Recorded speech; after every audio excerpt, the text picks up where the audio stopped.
It's 8:26 a.m. I want to make a loaf of jalapeno cheddar sourdough to eat for dinner tonight. So we're going to do it together, quickly. 325 grams of room temp to warm water. I use the same base dough recipe for all of my loaves. Did you know you don't have to pay to get a sourdough recipe? You can just like find free ones on TikTok. Just side note. 110 grams of starter that I fed last night. That's all I have left and that's all I need. I will feed this and this will be my mother and she'll live on my counter. Give it a slosh. 500 grams of bread flour. I use King Arthur's special patent.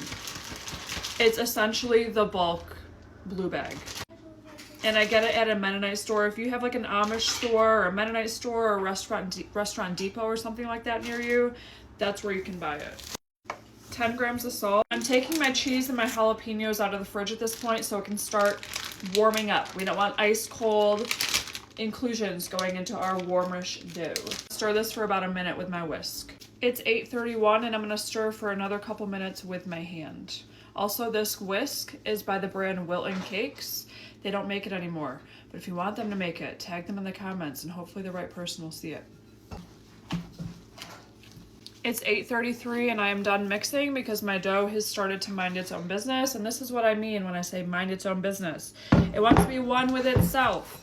My bowl is clean. It's pulling clean. The dough is pretty warm. I'm guessing it's in the high 70s. I want it to stay very warm. So I'm going to put it in a warm environment. If you live in a cold climate, you have to get creative and sometimes make a warm environment. So I use my microwave as a proofing box. Some people use their ovens with the light on. If you have a wood stove, you could also park it next to the wood stove. I like to do that as well. We'll be back in 30 minutes. While that is resting, I'm going to chop up my jalapeno. This is a very large jalapeno, in my opinion. I don't know. So I'm just using one. This is going to be for dinner for my family, and I have children, so the seeds are coming out. This pepper is absolutely ice cold, so I want to dice it and then also put this in a warm environment just to kind of bring up the temperature of it. If I threw this in my dough right now, it would really drop the temperature of my dough, which is fine for any other day. But today is not the day because I'm trying to feed my family some yummy bread for dinner, okay?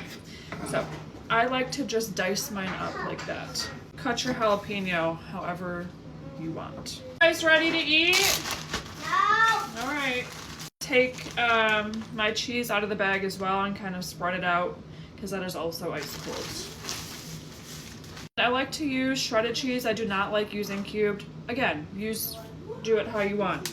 I don't like doing cubes because it doesn't get spread really nice and evenly through the entire loaf.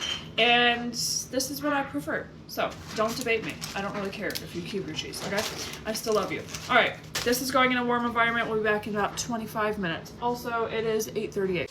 It's 9:01. I have my hand wet, so it's easier to handle, and we're gonna fold everything in. So each fold gets some inclusion.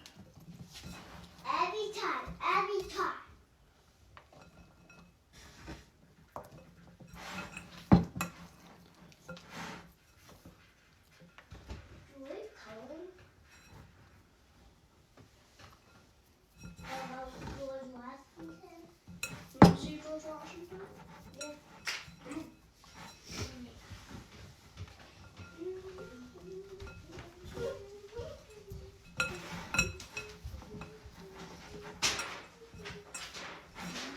I just like to go around and do 4 folds, and then anything left, I just lay on top. I am going to do a total of 4 folds, so this is 1. I'm going to do 3 more separated by 20 minutes. I'm going to keep this in a warm environment the entire time. I'm going to come back and shape this after it is doubled and it is nicely fermented. Go to video 2 if you want to see how I know the fermentation is done and shaping and baking and all that. If you're out of the home most of the day, you can still do same day sourdough. So before you leave, like an hour before you leave, mix your dough, get in 1 fold, and then leave your house. Just don't put your dough in like a super, super warm environment. Just leave it on your counter. Leave it in just a neutral place. And when you get home from work or whatever you're doing, if it's doubled nicely and fermentation is done, then you can shape it then and bake it. All right, come back for part 2 in a little bit. Bye.